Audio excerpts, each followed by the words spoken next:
శిల్పకళా వేదిక అనగానే నాకు గుర్తొచ్చేది పాత జీవితం, ఒకప్పటి కథ. ఒకప్పుడు మీకు అందరికీ ఒక ఐడియా ఉంటుంది. హైదరాబాద్ని వేదికపై నుండి మేమందరం కూర్చొని తెలుగు జాతిని ఏ విధంగా అగ్రస్థానంలో పెట్టాలని ఆలోచించినప్పుడు మొదటి బ్రేక్ త్రూ, మొదటి అడుగు హైటెక్ సిటీ. దాంతో ప్రారంభమైంది మన జర్నీ. ఇప్పటికి కూడా జ్ఞాపకం. వేదికపై నుండి మిత్రులందరం కలిసి వాజ్పేయి గారిని పిలిపించి హైటెక్ సిటీతో ప్రారంభించాం. ఐటీకి ప్రాధాన్యత ఇచ్చాం. అదే సమయంలో టెక్నాలజీకి ప్రాధాన్యత ఇచ్చాం. కానీ మన సాంప్రదాయాలు మర్చిపోకూడదు. మన వారసత్వాన్ని ఆ రోజు సౌత్ ఇండియా కౌన్సిల్ ఆధ్వర్యంలో ఈ ప్రాంతం ఉంది. ఇప్పుడు నేను ఉండేది. చెన్నారెడ్డి గారు చైర్మన్, తమిళనాడు గవర్నర్. ఆయన ఒకటే అడిగాను, ఈ ప్లేస్ నాకు ఇమ్మని అడిగితే అడగంగానే ఈ ప్లేసు ఒక తీసుకోమని చెప్పి ఇచ్చారు. అక్కడి నుంచి అంత మునుపు మీరు చూస్తే రవీంద్ర భారతి ఒకటే ఉండేది. మనకు చిన్న హాల్, ఇమ్మీడియట్గా ఒక కాన్ఫరెన్స్ హాల్ కావాలని శిల్పకళా వేదిక, శిల్పారావం ఈ రెండు కూడా అభివృద్ధి చేశాం. ఒక పక్క హైటెక్ సిటీ, ఇంకొక పక్క చుట్టుపక్కల ఐటీ కంపెనీలు, మధ్యలో మన సాంప్రదాయాల్ని ఎప్పటికీ గుర్తుపెట్టుకునే విధంగా శిల్పకళా వేదిక, శిల్పారావం ఏర్పాటు చేశాం. అవి చూసిన తర్వాత అనిపిస్తుంది, ఈరోజు తర్వాత చాలా డెవలప్మెంట్ జరిగాయి.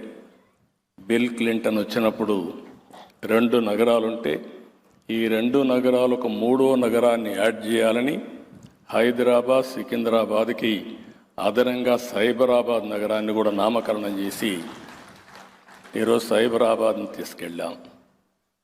ఈరోజు ఇవన్నీ చూసినప్పుడు ఒక ఆనందం, ఒక తృప్తి.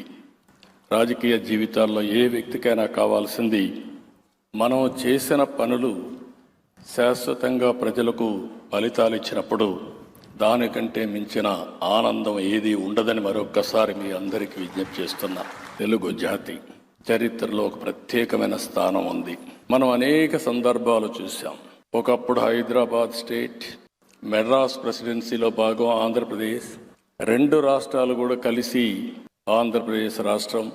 తర్వాత ఈరోజు 2 రాష్ట్రాలు, తెలంగాణ రాష్ట్రం, ఇంకో పక్క ఆంధ్రప్రదేశ్ రాష్ట్రం. నేను ఎక్కడున్నా మిమ్మల్ని అందరినీ మనందరం కూడా చేయాల్సింది, తెలుగు జాతి ఒకటే, ప్రాంతాలు వేరు కావచ్చు. తెలుగు జాతిని ప్రపంచంలో నెంబర్ 1 స్థానానికి పెట్టడమే మనందరి యొక్క ఆలోచన.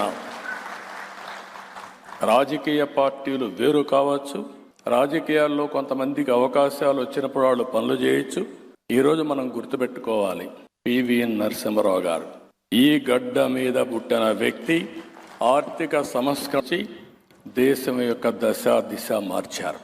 ఇవన్నీ మనం గుర్తుపెట్టుకొని భవిష్యత్తులో కూడా తెలుగు జాతిని నెంబర్ 1 చేసే విధంగా ముందుకు పోవాలని మరొక్కసారి కోరుకుంటూ, ఈరోజు ప్రపంచం, నాకు ఏ డౌట్ లేదు, ప్రపంచంలోనే భారతదేశం నెంబర్ 1గా తయారయ్యే రోజులు తొందరలోనే ఉన్నాయి. ఇండియన్స్ ప్రపంచం మొత్తానికి నెంబర్ 1గా ఉంటారు. అదే సమయంలో తెలుగు జాతి, మొన్నటి వరకు జూయిష్ని గురించి మాట్లాడేవారు, ఈరోజు ప్రపంచం మొత్తం మాట్లాడాల్సింది తెలుగు జాతి అందరికంటే అగ్రజాతిగా ఉండడానికి మనందరం దీక్ష తీసుకొని ముందుకు పోవాల్సిందిగా కోరుకుంటూ, భారతదేశాన్ని ముందుకు తీసేపోయే బాధ్యత ప్రధానమంత్రి గారు తీసుకుంటారు. తెలుగు జాతిని ముందుకు తీసేపోయే బాధ్యత ఇక్కడుండే, ఈ రాష్ట్రాల్లో ఉండే తెలుగు జాతి మొత్తం ఒక పద్ధతి ప్రకారం పనిచేయాలని మరొక్కసారి కోరుకుంటూ, దానికి కూడా దత్తాత్రేయ గారు ఒక స్ఫూర్తి, ఒక అజాత శత్రువు. నేను చూశాను, ఒక పార్టీ కాదు, అన్ని పార్టీల్ని ఒక వేదిక మీద ఒకరోజు కాదు, ప్రతి ఒక్క సంవత్సరం తీసుకొచ్చి ఐకమత్యాన్ని కాపాడిన వ్యక్తి బండారు దత్తాత్రేయ గారు. ఆ ఐకమత్యంతోనే మనందరం ఒకటిగా ముందుకు పోవాలని మరొక్కసారి విజ్ఞప్తి చేస్తూ అందరికీ నమస్కారాలు. జై హింద్.